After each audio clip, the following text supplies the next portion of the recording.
A lot of people have asked over the years if we're ever going to do Marginal Arts Festival again. The parade is what they really missed. So yeah, it's definitely what gave me the impetus to go and apply for the YOTA grant. I don't think I would have done it unless I knew people wanted something like that. The parade welcomes everyone to dress up and have fun and just show up at the parade. The bigger concept is community building, and that's where I'm trying to get groups to work together. And the groups don't have to work together to make the art necessarily, which is a lot of fun and it's really great. What I'm hoping the groups would do is represent a larger neighborhood or a lot of groups of people that don't always get to meet each other, and then coming together with sort of barn-raising attitude, like we're all going to do something and make a difference. The difference in this case can be we're going to make some sort of three-dimensional parade art. And it can get trivialized by people. You're just going to make some art and that's all you're doing. But I think all the steps along from getting together to make that art to actually spending the time doing the different layers, finding out how this gets done, meeting people while you're working together, side by side, shoulder by shoulder, and just kind of like realizing, oh, this is going to take 3 hours. Well, where do you live? You know, what do you like to eat? And just kind of shoot the breeze that way. So you don't have your elevator pitch. It's the opposite of an elevator pitch. What do you say for 3 hours to someone you don't know? And I think during that 3 hours is when you start saying like, wow, you know, that person's really cool. I didn't know they lived 3 blocks from me or whatever. And I'm hoping that's what builds the community. We take more time to get to know one each other as authentic, interesting, different than us kind of people, and to value that. To value the fact that someone's different than us and they bring different skills that we don't necessarily have, and then we can be vulnerable enough to say, I need your help. I need someone to be able to do this for me. Yeah. My concept is the idea of crews in New Orleans where you have a social group that would get together. They're not necessarily artists, they're just a group of people that meet each other socially.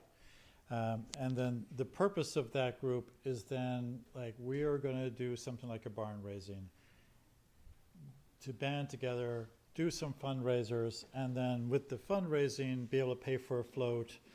And then it's just a matter of like seeing how much more you want to do it.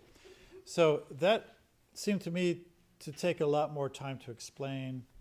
I think it's still going to take a lot more time to explain really how that part works. The plan is right now that we're going to assemble on Henry Street at 8 a.m. It's closed off. Everyone can show up at 8 a.m. I'm working with having access to the Claude Moore building. I'm working with the Culinary Art Institute. There's still a lot of moving parts there, so I can't get into a lot of details on it. But if you show up anytime after 8, we should have entertainment. We should have an opportunity for you to meet people who are also in the parade. It might be your first chance to see what other people have done and go up and see how they did it, admire what they've done. And so we can be kind of competitive. There are different art groups, but artists are really kind of more interested in how you did it, and we want to talk. So from 8 a.m. until about 11, I'm hoping that there'll be displays. We'll have community arts reach. We're going to be doing some really cool programming. And that gives us a chance to look at Henry Street, look at the history of Henry Street, and start there and saying, look around, look at this place. This was the most interesting cultural spot to come to in Roanoke at one stage. And, you know, if we're going to talk about equity and justice, let's start here. Let's start here, look around, and then we'll cross Martin Luther King Bridge. No coincidence there, I guess. And then down Campbell Street, behind the Taubman, and then we're going to have, at the end of the parade, there will be a PA system set up on the Taubman side there. The PA system will, there'll be someone emceeing. and they'll be able to read out information on your group, about 100, 200 words that will tell people about who you are, what you're doing, how social justice fits in, how you think, what you want to say about Roanoke, whatever. And then you'll go into that circle that, if you know that place behind the Taubman, there's a circle in the ground, which is the Circus Maximus, if you like. I'd like people to be able to feel free to use that space as an arena. And then you can perform something or make a statement or do a dance and some sort of movement. And that's where we can do that because you have a pedestrian bridge, you've got a park that we're renting right there. You can sit up lawn chairs, and then you'll have your little routine, and then you cut down Norfolk behind the Taubman, and then you can put anything like Miss Lucy here under the Williamson Road Bridge, so it's sheltered, and we'll have someone there to make sure that no one messes with your stuff while you go in. Then you can go into the Taubman, into the Art Venture space, and there we have Mike Moran, who is a playwright and performer, and he is going to put on a puppet show there. At the puppet show, we're also going to, everyone that participates in the parade gets a raffle ticket, and so we're going to pull out 4 or 5 raffle ticket winners, and we'll give a prize to people just randomly from whoever participated. Hopefully it's little kids, because I love to see that, especially little kids with a cardboard box or something like, and then we'll do that for about an hour. So from about 1 to 2, we're in the Taubman at the Art Venture. And then it's time to break up, take your stuff home. If it's still there, we throw it out. So. It's rain or shine. Rain or shine. Yeah. And it's going to rain. It's April. Yeah. Yes. So what inspired you to choose Henry Street as the starting point? Well, I think Polly, I have to thank for that one. Yeah. Yeah. We had several conversations over years, and Polly's very passionate about this, and I think it's a conversation that needs to be had with more people than I've heard talking about it. But she made a wonderful case, and it's like, as soon as I thought, even before I thought about doing this parade, I thought I'd like to do something with Polly there. And so it was sort of my first place I wanted to do it. And so Henry Street was sort of, if you will, Black Wall Street, like Tulsa, but for Roanoke. And so there was a lot of culture there, and unfortunately, during the process of gentrification, the Black community was very heavily impacted and continues to be impacted. And in fact, if you look at the USDA food desert map, there's a huge food desert starting in Gainesboro, stretching out all the way through Northwest, and it's in the red zone. And to translate, what that means is a red zone is no car, no access to healthy food. And so a lot of the organizations in that area are working on that. But part of what we're doing here with art is that people can't really feel good in their own skin if they're not inspired and don't feel good about themselves. And so starting at Henry Street is sort of like a community-driven offering of love, I think, is what it feels like to me. Well said. That's fantastic. Thank you. That is really beautiful. I'm putting on a parade. It's about the community.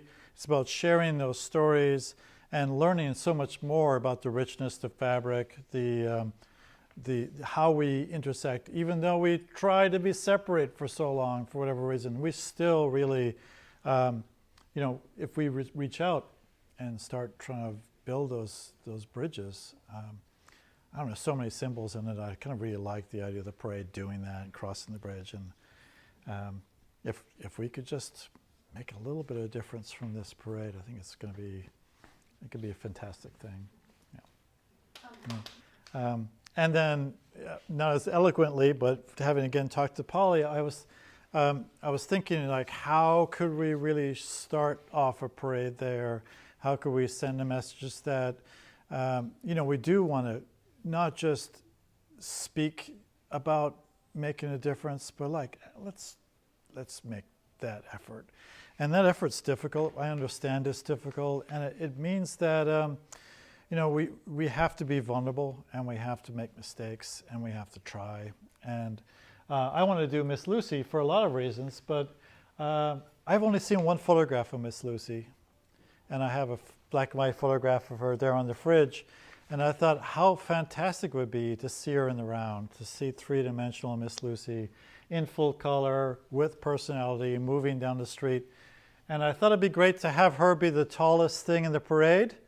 And so it's going to be 14 feet tall. There's not going to be much else around that's as tall. And then I want her surrounded by pupils. And so that's what these other sort of larger masks that are now decorated as goths by my students. But that's the idea that proportionately to Miss Lucy, they're going to look like little kids. And then an adult carrying that is going to look like little Charlie Brown legs, you know. So it should be really cute. And I imagine that just crossing the Martin Luther King Bridge with Miss Lucy 14 feet tall and all the little kids bobbing along behind at 6 feet tall. And then everything else around, I think it'll just be a funny, it just makes me giggle thinking about it. I'm working with Roanoke Trauma Informed Network and the Gun Violence Commission, and we're offering some classes on feelings and how to handle your feelings at Lansdowne and at Jamestown in the coming months. So we actually have 8 cookouts planned, and art is part of that engagement. And for the first 2, one at each facility, we'll be working on feelings, showing the film Inside Out. We'll be making little masks, little paper mache masks, and each one of those sites will have 3 of these to work on as a community. And the idea for this in the parade is like we're walking along and we're all sad face. We're so sad because, you know, we have feelings and we've got to work on them. And the banner says, blow the whistle on mental health shaming. And we blow a whistle. And the mask turn and we're happy and everybody's like, yay! And it has the hotline number to call for mental health stuff. So that is our thing. And I'm really excited about it. I kept saying 2-sided mask, Brian, and he kept saying, what? And then so finally I drew this on a piece of paper and did a video of me turning it around, happy, sad. And the next time I came in, he laid this out. So, yeah, it's easy. Just make a video of exactly what you're asking me to do, and I pick up on that. Yeah. So different groups will have different ideas. Right. Different groups have different ideas. Yeah. I mean, as you can see, this is nothing like any of the other ones that he's done. It's more like, you know, an African shield or something. And I'm really excited to go to these facilities with, you know, everything that you buy, it seems like it's white and you got to paint it another color. And I wanted to go in with these already brown, like, yeah. I have a lot of faith from martial arts festivals past that once you tell people, like, there's a parade, dress up, have fun, meet us at a certain place, not a problem. And I think most people assume, including kids, that an art parade or a parade is for kids. So I think that there's going to be a lot more media attention. The Roanokeers doing an article is going to be out in March, and I'm hoping there'll be a lot more just word of mouth, and we'll be putting posters up, doing all we can for it. But maybe I'm overconfident, but I'm not really worried about will there be enough kids. I think, like, yeah, there'll be a lot of kids. And I think there'll be a lot of adults. The Todman will be helping get the word out too. Yeah, and we have lots of partners, the Todman. There's so many groups I don't even start mentioning, but a lot of them, like DRI, all of them have volunteered to get the information out. It's part of the problem is getting the information out, and then the other problem is getting people to listen to the information when it goes out. And so I think that I'm pretty confident the first part will be done. I think the second part is if we sound like it's fun enough, people will pay attention. And if not, they will see that there was this cool parade and they didn't know what was going on. And next year, if I don't get too far ahead of myself, it'll be on the calendar right away. And, you know, I think it's an organic thing. I think I'm not worried about generating numbers or anything like that. I want people who are there to be there to have fun And I'm not stressing. I'm not stressing about we didn't get enough people. Hopefully we all enjoy it that way. Yeah.